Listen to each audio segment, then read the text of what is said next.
Hi, it's Saraswati here, and welcome to day 4 of our 5-day meditation challenge.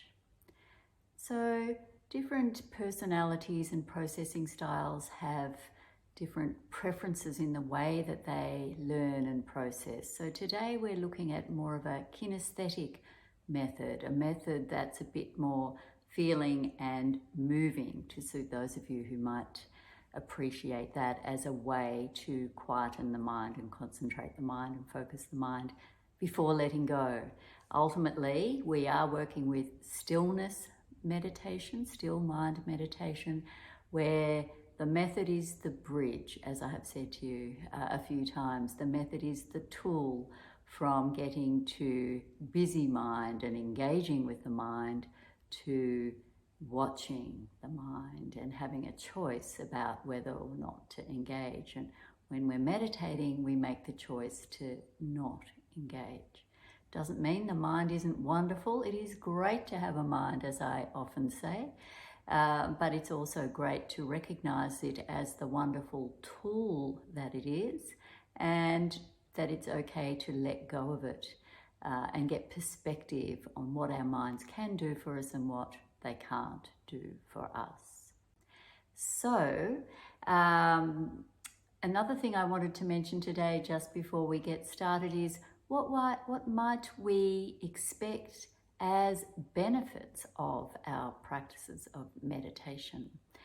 And in the little taste that you've had so far, you may or may not be getting a sense of what the benefits might be. But if you become a regular meditator, and if you regularly meditate for a little bit longer than we've been doing as a little taster this week, you might expect that you have better capacity to react to stress and to counter the effects of the stress response in your body, because you know how to quieten the mind and focus on the breath, and so on. And so when we actually counter the effects of the stress response and the parasympathetic nervous system becomes the more dominant one, then we're supporting well-being.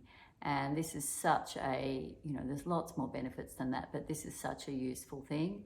And we're getting choice too about when to engage with this wonderful mind that we have, and when perhaps it might be appropriate to not engage and to watch and to drop back. And so these are wonderful benefits of meditation, and perhaps ultimately the way that I practice meditation and experience meditation is to get a taste of that quietness within, that what I call inner freedom, or perhaps coming home to ourself, that we might experience as bliss or love or peace or joy. It's not a mental state, a thinking state, it's an experiential state that might become apparent to you as you practice meditation and really take the leap and the courage to really drop back from the thinking mind. So that's my wish for you, but there's lots of other benefits in meditation anyway. So today, as I said, we're going to do more of a kinesthetic practice. It's still very simple. You're just sitting comfortably wherever, or in your position wherever you are.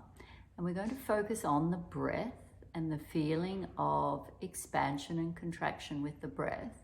And if you like, imagine your torso as a tube. And as you inhale, the ribs expand, the belly rises, and so that sense of the whole tube widens. The diameter, if you like, of the tube of the torso widens and expands. And then as you exhale, the tube of the torso narrows. The rib cage draws in, the navel draws back, as the diaphragm, that domed shaped muscle that sits at the base of our rib cage, as that lifts back up to help exhale the air. So we can really feel with each inhale and exhale the diameter of that tube expanding and then narrowing with the exhale. And the other thing I thought we'd add to today's practice is a little hand movement. So I'm lifting up my hands to show you, but you'll have your hands just resting on your lap or comfortably, wherever's comfy. So as we inhale, we'll be expanding and opening up the hands, and as we exhale, we'll just invite the fingers to curl back in. So the two things will be going on. We'll be focusing on the expansion of the hands and the widening of the torso, and then the closing in of the fingers and the narrowing of the torso. This gives us quite a lot to focus on, and we might find that as we get more into it, the movement just becomes a lot smaller. We don't need to focus on it as much, and it just naturally sort of reduces. And then when your mind gets busy again, you can spend a bit more effort focusing on that movement as the method for quietening down. Let's give it a go, shall we? So get nice and comfortable, as I said earlier, and again, you may want to close your eyes. It's entirely up to you. And ideally, you've got a straight spine rather than like with its natural curves, but not sort of hunched over. And just allow your attention to rest on your breath. And as you inhale, feel that sense of expansion of the torso, widening of the torso. And as you exhale, feel the sense of narrowing of the torso. So just inhaling in your own time and exhaling in your own time, and feeling into that state of expansion and contraction. And then when you're ready, you can add the hand movement. As you inhale, the fingers open out. As you exhale, the fingers curl back in. Inhaling, expanding the torso, opening the fingers. Exhaling, narrowing the torso, closing in the fingers. Just allow this to continue. And so every time you want to start sort of following any thoughts, just come back to the feeling state of expanding and contracting with each breath. And perhaps the movement becomes smaller as you become more meditative. Stay with it as long as you need to. If you feel ready to just stop the hand movement completely, that's fine. Come back to the practice as you need to. So let's just do a few more minutes. The practice is there as our focus, but you can let go into just quietly watching at any point, or come back to the practice if your mind wants your attention too much.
So,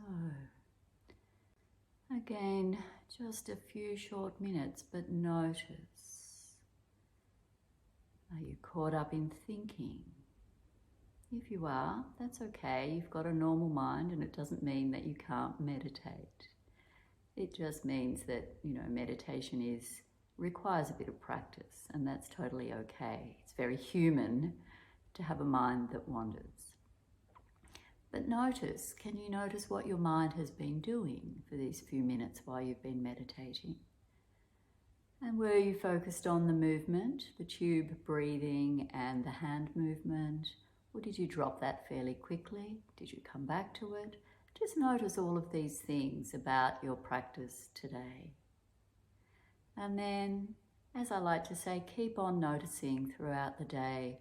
See if you can keep on noticing your mind, or at least occasionally noticing what is it that the mind is doing. And if the mind is observable, what does that mean? Anyway, tomorrow we will look at how long would be a good idea to meditate for, and introduce yet another method for meditation. So well done everyone for sticking with it, and I'll see you tomorrow for day 5. Okay, thanks, bye.